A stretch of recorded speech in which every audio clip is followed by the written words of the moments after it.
Perlu diingat bahwa tidak ada satupun teori yang bersifat mutlak alias pasti dan paling benar secara 100%. Namun diharapkan dengan ada teori dan research yang gue paparkan di video ini dapat membantu kalian dalam merancang program nutrisi yang lebih baik dan lebih optimal ke depannya. Halo guys, balik lagi sama gue Friendly, dan pada kesempatan kali ini gue ingin ngebahas satu topik yang dimana ini udah sangat sering diperbincangkan dan disebarkan di satu Indonesia ini.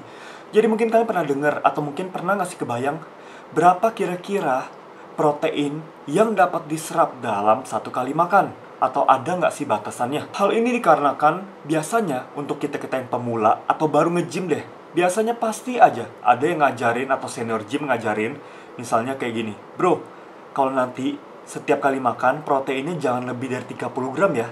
Kalau lebih dari 30 gram, maka sisa proteinnya akan terbuang sia-sia. Jadi maksud teorinya si senior gym tersebut, misalnya kita makan 40 gram protein dalam satu kali makan, maka sisa 10 gram proteinnya yang lebih dari 30 gram tersebut akan dibuang sia-sia dan nggak dicerna atau diserap. Jadi, apakah teori senior gym tersebut benar atau fakta? Jawabannya adalah tentu itu mitos. Pada kenyataannya, jumlah protein yang dapat diserap oleh tubuh itu tidak terbatas. Alias misalnya kalian satu kali makan itu 100 gram protein, maka semuanya itu akan diserap oleh tubuh cepat atau lambat. Tapi, jika misalnya kita ubah pertanyaannya menjadi, apakah ada batasan protein dalam satu kali makan yang dapat memaksimalkan Maslow protein sintesis? Maka menurut research, ada. Jadi, berkaitan dengan memaksimalkan Maslow protein sintesis dalam satu kali makan, yes, menurut penelitian memang ada threshold, batasan atas atau batasan bawahnya untuk memaksimalkan Maslow protein sintesis. Dan range protein yang disarankan oleh berbagai penelitian itu bersifat variatif.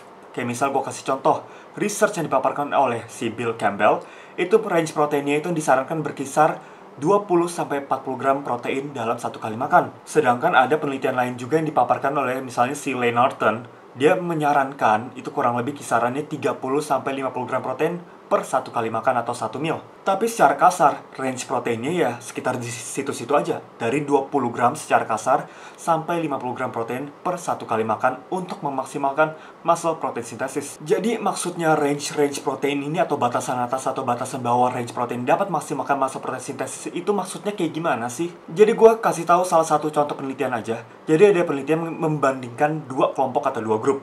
Grup pertama mengonsumsi protein 30 gram dalam satu kali makan. Grup kedua mengonsumsi 60 gram dalam satu kali makan.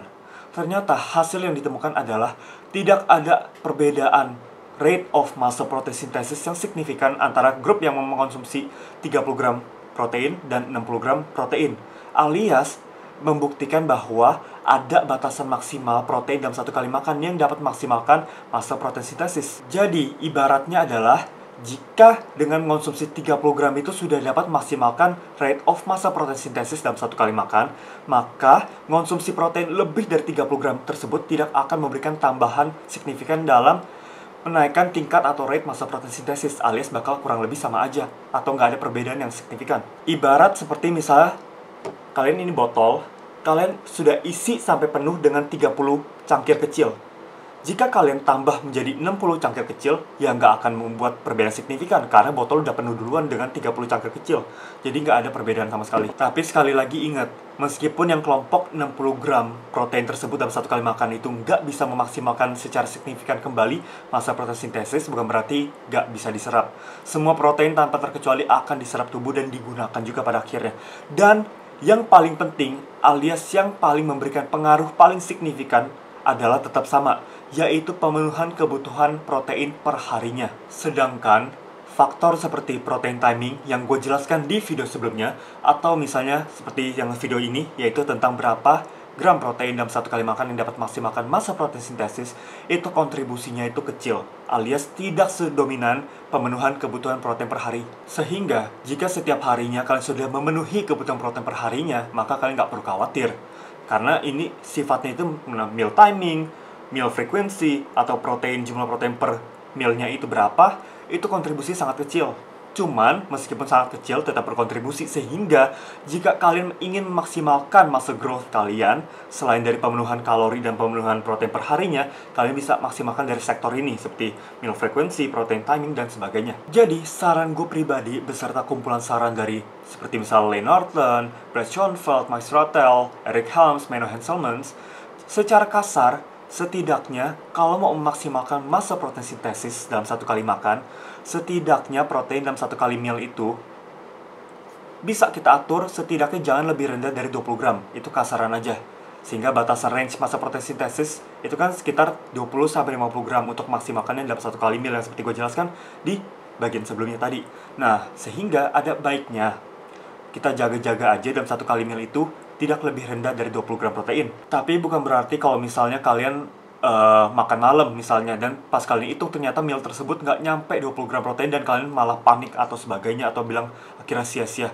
No, nggak ada yang sia-sia, semuanya akan terserap tanpa terkecuali. Cuman kan dalam hal ini kita ingin coba berusaha memaksimalkan massa protein sintesis dalam setiap kali meal atau setiap kali makan. Maka setidaknya jaga-jaga aja dalam satu kali meal itu setidaknya minimal 20 gram protein. That's it.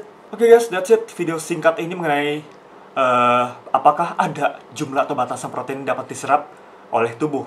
Which is, sekarang kita udah tuntaskan semuanya, yaitu hanyalah mitos, alias semua protein tanpa terkecuali akan diserap oleh tubuh cepat atau lambat. Dan juga based on research, untuk membantu maksimalkan massa protein sintesis dalam setiap kali makan, setidaknya jaga aja range protein itu minimal 20 gram. Dan range secara kasar itu 20-50 gram per satu kali makan. Cuman kalau kadang-kadang kalian lebih dari 50 gram ya nggak masalah.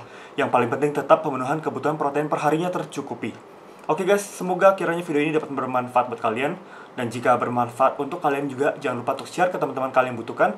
Dan seperti biasa, jangan lupa untuk like dan subscribe channel gue, Freddy Flex. I'll see you soon guys on the next video. Goodbye.